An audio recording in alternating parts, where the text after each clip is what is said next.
whom it may concern. This is to certify that the Beatles stayed at the Whittier Hotel, arriving at 1:17 a.m. September 6, 1964, Detroit time, occupying Executive Suite number 1566, checking out at 2:05 p.m. September 6, 1964. This is also to certify the bed linen below so designated is authentic and factual as to each of the Beatles using same. Jimmy Hawkins, Managing Director. Ringo slept here. That signed statement is the brainchild of one of these three men. What is your name, please? My name is Lawrence Einhorn. My name is Lawrence Einhorn. My name is Lawrence Einhorn. Only one of these men is the real Lawrence Einhorn. The other two are imposters and will try to fool this panel. Tom Poston, Peggy Cass, Orson Bean, and Kitty Carlisle. On To Tell the Truth with your host, Bud Collier.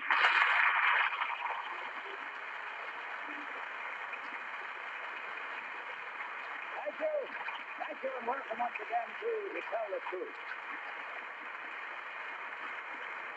Good evening, panel. Good evening, Bud. Nice to greet you all happily this evening. Incidentally, tonight, as we are on the air, is the premiere of a brand new show, a play called I Was Dancing. It opens in Boston, and one of the stars is our own Orson Bean. Yes, sir. Orson?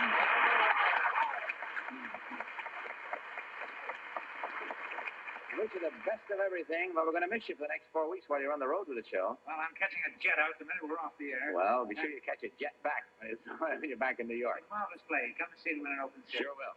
Sure will. Panel, please open that envelope, if you will, and remove the story that I have a copy of on my desk here and read along with me. I, Lawrence Einhorn, and my partner are involved in a rather unusual business venture. We contacted 2 hotels where the Beatles were staying during their latest American tour.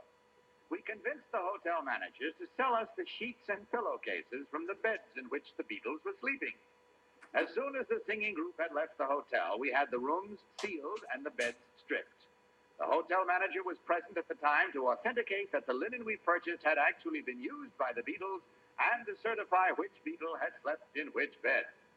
We then had the sheets cut into 156,000 one-inch squares and mounted on parchment suitable for framing.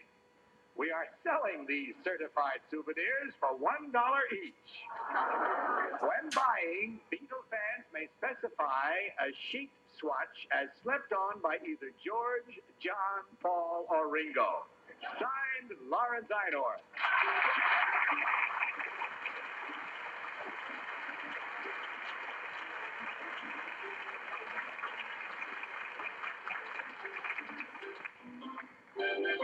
Panel, these 3 gentlemen all claim to be Lawrence Einhorn, who started this new craze with the Beatles. Let's start our questioning with our own ardent Beatle fan, Kitty Carlisle. Kitty?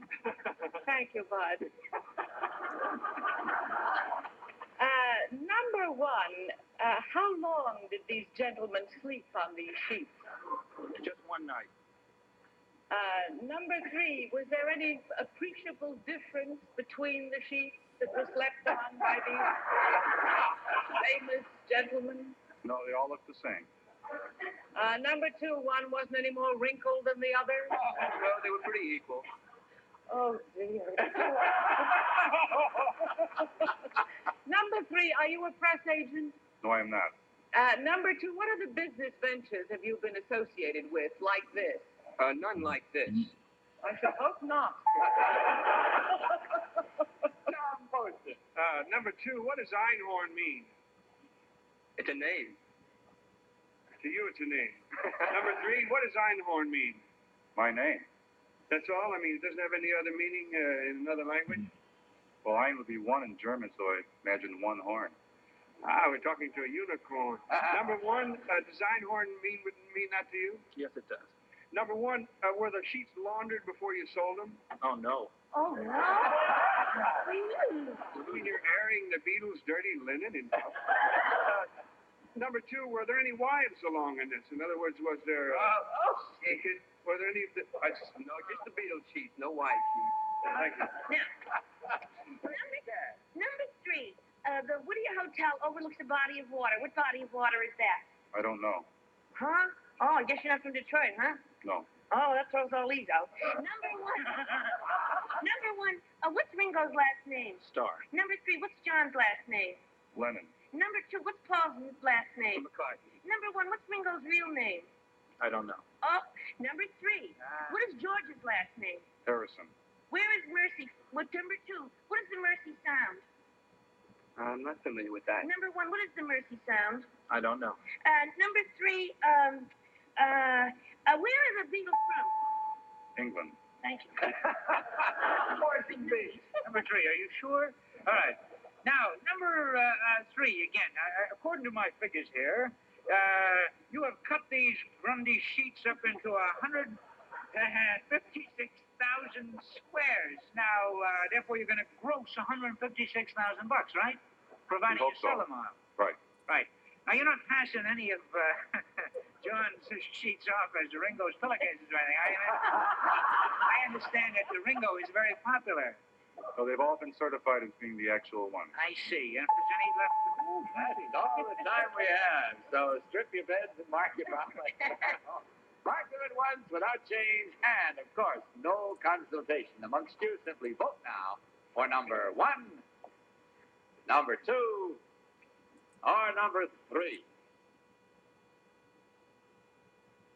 Our team of challenges, of course, will receive $250 for every incorrect vote.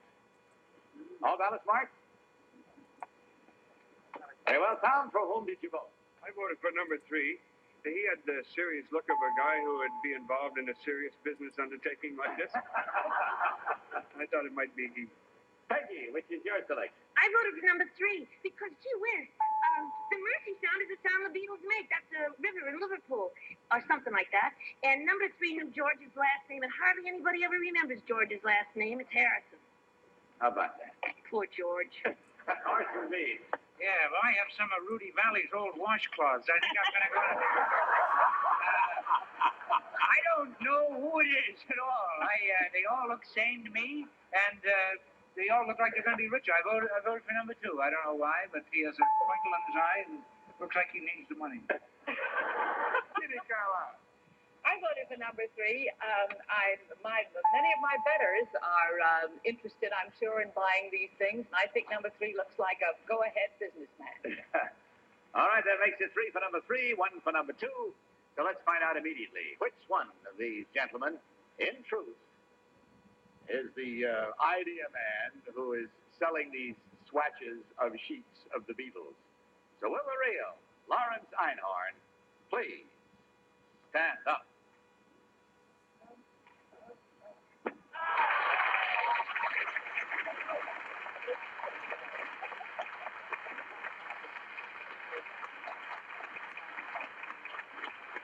Thank you very much, sir.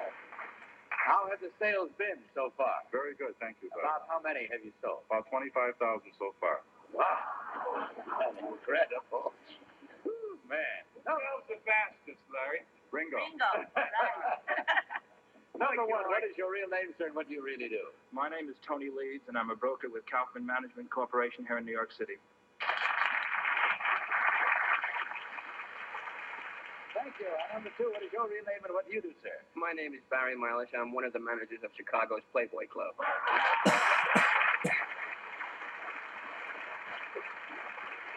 Well, gentlemen, in checking the score, we find that the panel was pretty smart. They zeroed in on the truth pretty closely. But still, there was one incorrect vote, and that's worth $250 coming your way. We divided, of course, and I hope it brings you great joy. Thank you for your wild idea and the fun that you gave to our show tonight, and most of all, for your visit. Good night. God bless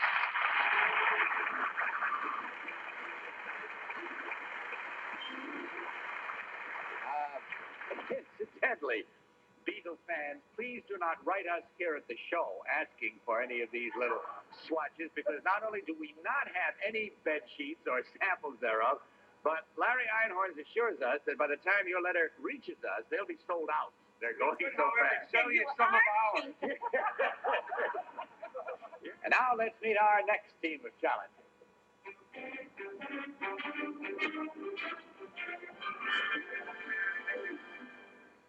is your name, please? My name is Eric Ritter. My name is Eric Ritter. My name is Eric Ritter. Panel, please follow along with your copies of this one. I, Eric Ritter, am the skipper of the 12-meter racing yacht Constellation.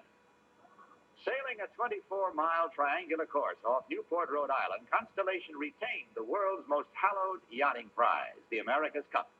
This became the 19th successful defense of the Cup, which the United States has held without interruption for 113 years. Signed, Eric Ritter.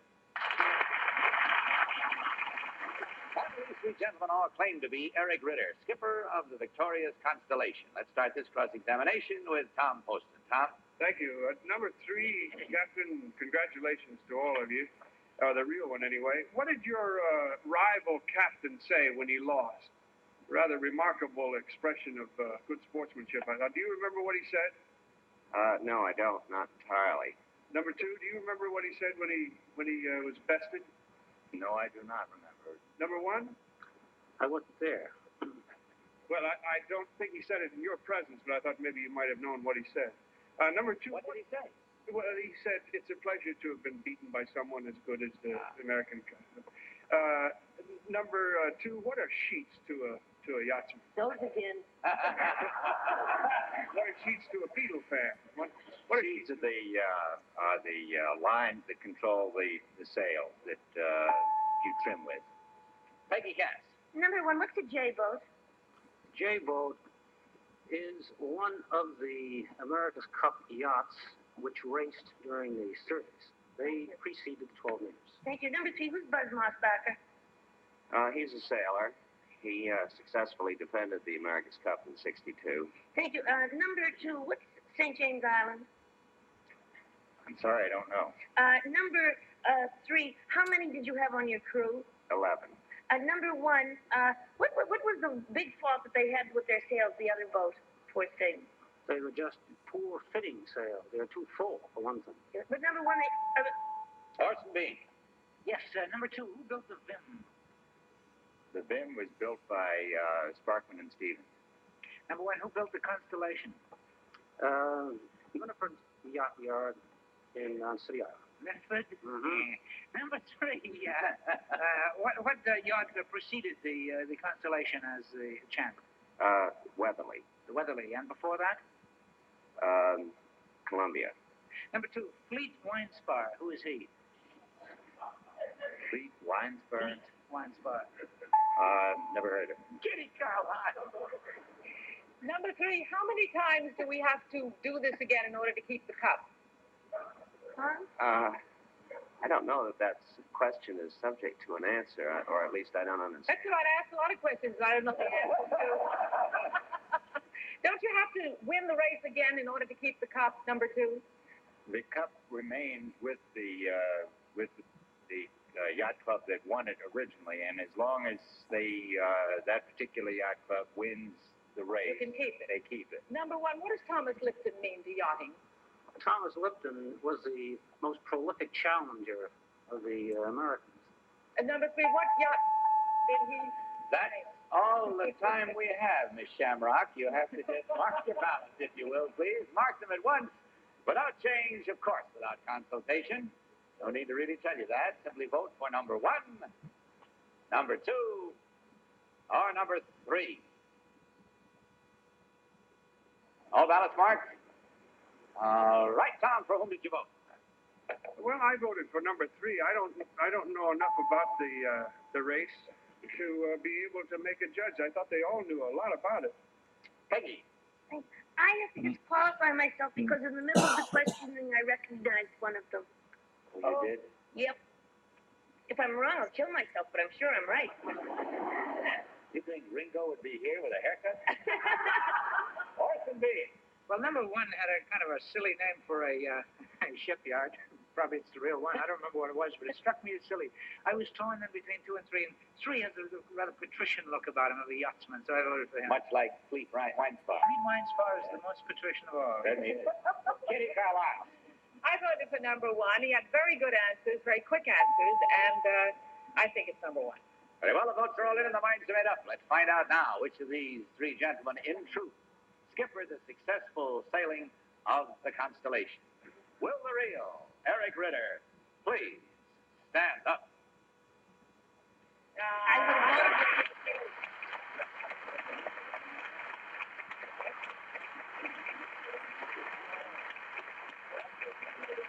Thank you, sir. Thank you very much. And our sincere congratulations to you. You made us all proud, believe me. Thank you. I expect it was mighty exciting and prideful for you, too, wasn't it? It was. Number one, what is your real name and what do you really do? State it, if you will. My name is Jim Trudeau. I work for Babcock and Wilcox, producers of nuclear power plants and other industrial equipment. Wow. And number two, what is your real name and what do you do? My name is Bob Bendick. I'm head of Bendick Associates, which is a motion picture and television production company. That's how you do it. Well, in checking the score, we find that, including the one of the that's right disqualification that Peggy gave us, that means there were two incorrect, calling that one an incorrect vote, and therefore that's a total of $500, gentlemen. Twice $250 comes out that way, and I hope it comes out to bring you all a great deal of fun, joy, and happiness. And thank you for joining us tonight. Good night. God bless you.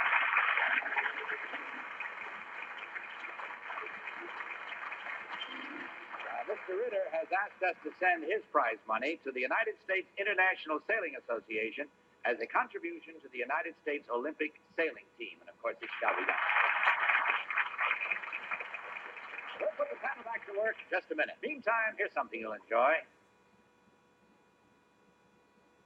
And now let's meet our third team of challengers.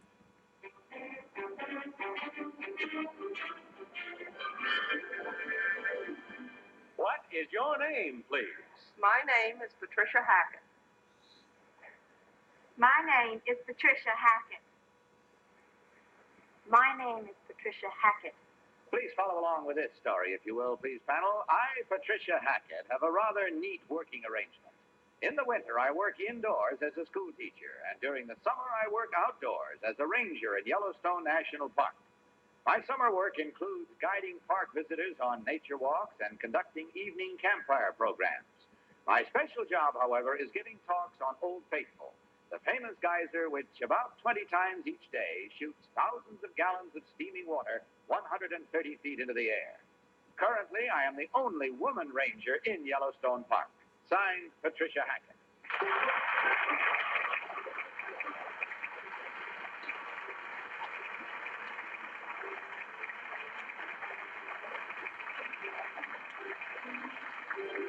And these three young ladies all claim to be, as you heard, Patricia Hackett, Yellowstone Park Ranger, and the only lady one in that job. We'll start with Peggy Katz, if we may. Peggy? Thank you. Number three, do you work with the United States government? Yes, I work under the United States Park Service. Thank you. Number two, is that your uniform?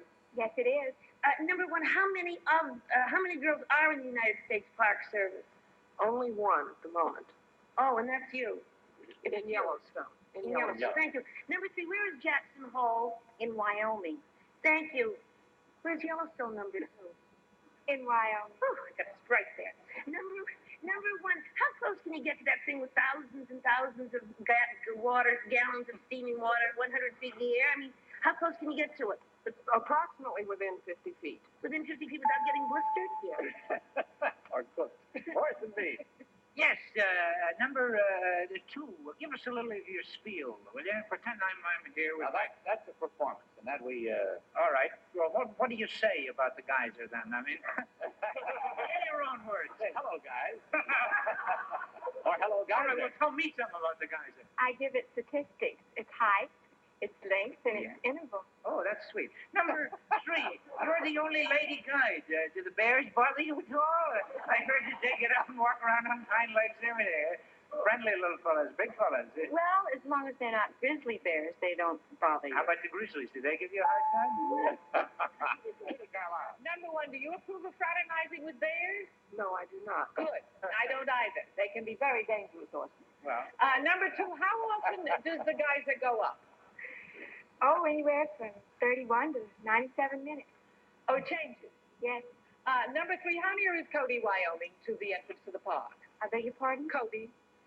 Well, Cody is on the eastern side. It's about I think 12 miles.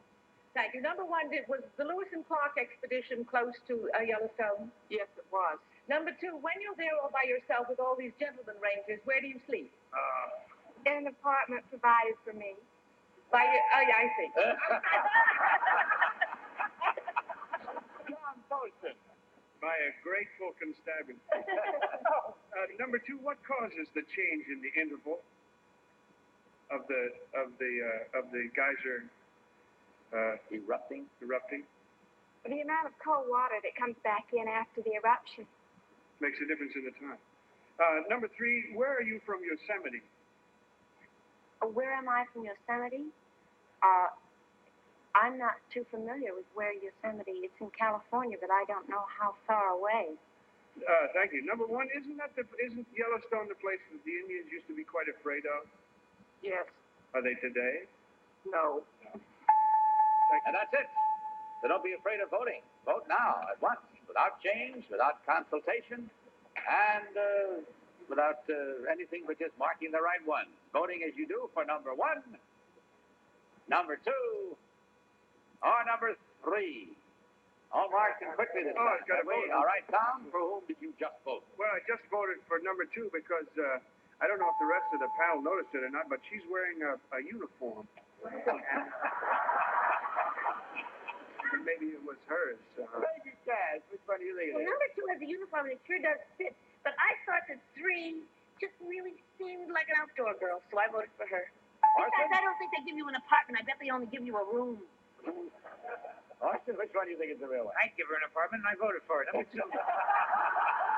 She looks like a guide to me, and she could lead me around anytime. I voted for number 1. I didn't ask number 2 how she felt about the bears, but I've traveled through those national parks, and one is warned not to fraternize with the bears because they can be very dangerous, and I voted for number 1. Do they use the word fraternize? Well, they don't. I didn't think so. I thought it was something different. Overly familiar. I thought it was. Very well, there we have it. With all the votes in and the minds made up, let's find out at once which one of these ladies, in truth, is the Lady Yellowstone Park Ranger. Will the real Patricia Hackett please stand up? Holy Toledo. Looks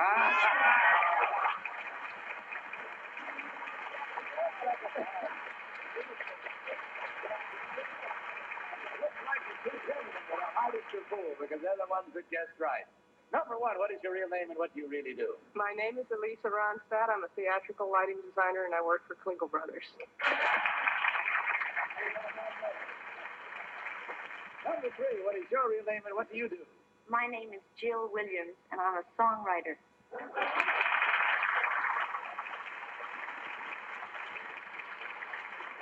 I'm sure I can add that you never fraternize with bears.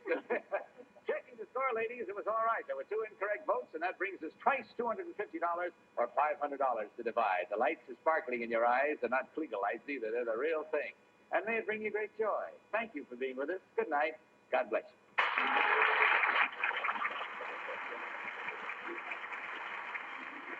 Now a word about anesthetic.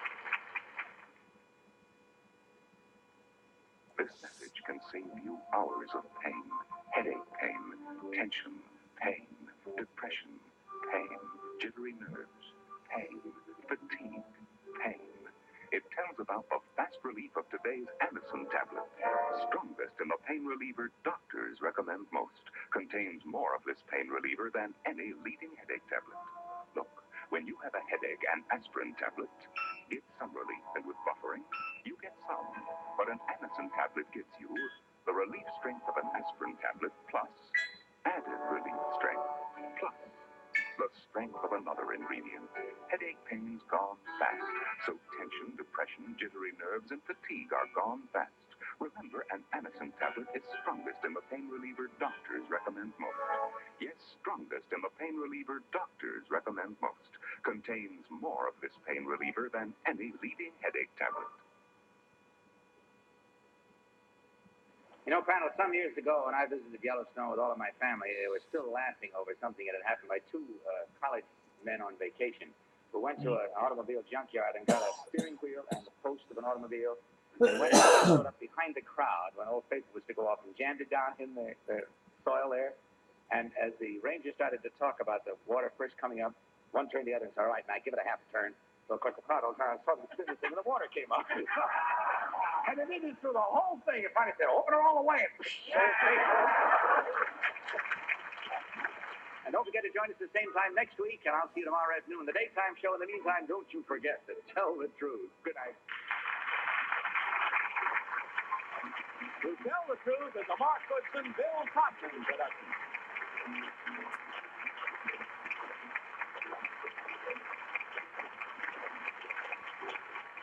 What's that? You say you've got a secret? Well, the sheriff for laughs, and I've got a secret. Next, on most of these stations.